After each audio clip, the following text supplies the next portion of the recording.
Copa America শেষ হয়েছিল গত 15 জুলাই। এরই মাঝে জাতীয় দলের ক্যাম্প শেষ করে ক্লাব ফুটবলের নতুন মৌসুমে ফিরে গিয়েছেন ফুটবলাররা। প্রায় 1.5 মাস পর সেই প্রতিযোগিতায় মারামারির শাস্তি পাচ্ছেন উরুগুয়ের 11 ফুটবলার। এই শাস্তি একরকম অনুমিতই ছিল তাদের জন্য। দীর্ঘদিন তদন্তের পর শাস্তি দিয়েছে কনমেবল।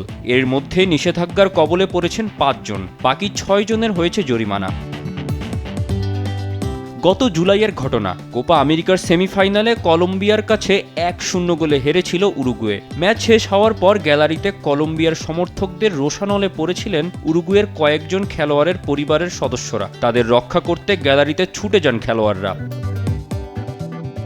গ্যালারিতে গিয়ে কলম্বিয়ার সমর্থকদের সঙ্গে মারামারিতে জড়ান উরুগুয়ান ফরোয়ার্ড ডারউইন নুনিয়েজ সহ বেশ কয়েকজন। আর এর শাস্তি হিসেবে নুনিয়েজকে 5 ম্যাচের নিষেধাজ্ঞা দিয়েছে দক্ষিণ আমেরিকান ফুটবলের নিয়ন্ত্রক সংস্থা কনমেবল।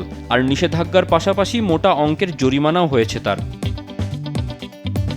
তদন্তের পর সব মিলিয়ে উরুগুয়ের 11 খেলোয়াড়কে শাস্তি দিয়েছে কনমেবল। নুনিয়েজের পাশাপাশি আরও 4 খেলোয়াড়কে নিষিদ্ধ করা হয়েছে।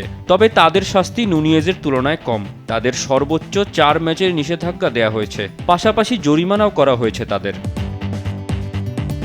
টটেনহামে খেলা উরুগুয়ের মিডফিল্ডার রদ্রিগো বেন্তাঙ্কুর নিষিদ্ধ হয়েছেন 4 ম্যাচ। এছাড়া 3 ম্যাচ করে নিষিদ্ধ হয়েছেন 3 defender Mathias Olivera, Ronald Araujo ও হোসে হিমেনেজ।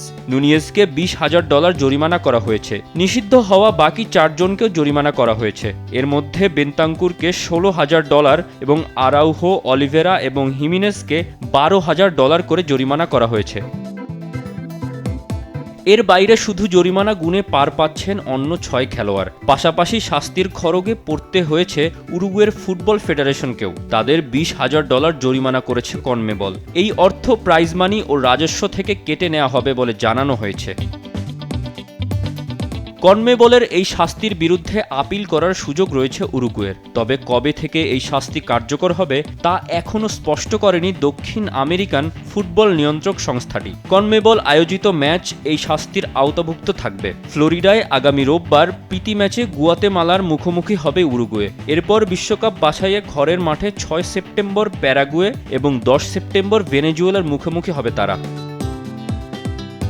সামাজিক মাধ্যমে ছড়িয়ে পড়া ভিডিওতে স্পষ্ট দেখা যায় দর্শকদের সঙ্গে বিবাদে উরুগুয়ের প্রায় সব ফুটবলারের অংশগ্রহণ ছিল। পরে ব্রডকাস্টার চ্যানেলে দলের অধিনায়ক হিমেনেজ বলেছিলেন মূলত পরিবারের সদস্যদের রক্ষা করতেই গ্যালারিতে তেড়ে গিয়েছিলেন তারা। মোহাম্মদ তৌসিফুল হাসান, স্পোর্টস ডেস্ক, দেশ টিভি।